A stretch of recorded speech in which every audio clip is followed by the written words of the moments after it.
கையோடவே சுண்டல் வந்துட்டு அவிய போட்டுட்டேன். அண்டு முட்டையுமே பாயில் பண்ணி வச்சுட்டேன். நைட்டே சுண்டல் வந்துட்டு நான் ஊற வச்சதால் ஈஸியாக நமக்கு வந்து காலையில் எந்திரிச்சதுமே டக்கு டக்குன்னு வேலையை முடிச்சிடலாம். இது பண்ணலை அப்படின்னா கண்டிப்பாக டீக்கு வந்துட்டு பிஸ்கட் தொட்டு சாப்பிடுவோம் அப்படின்ட்டு பசங்க சொல்லுவாங்க.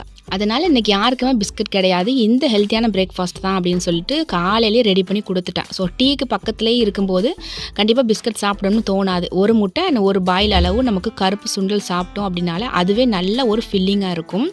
அண்ட் இன்றைக்கி வந்துட்டு நம்ம லஞ்ச் பண்ணுற வேலை இல்லை. ஹேர் பேக்குக்கு தேவையான இன்க்ரீடியன்ஸ் ஆல்ரெடி இது ஒரு 10 நாள் 15 நாளாக நல்லா வெயிலில் வச்சு காய வச்சு எடுத்தாச்சு. ஸோ அந்த திங்ஸ் எல்லாமே ஒன்றா சேர்த்து இன்றைக்கி அரைக்கிறதுக்கு கொடுத்தாகணும்.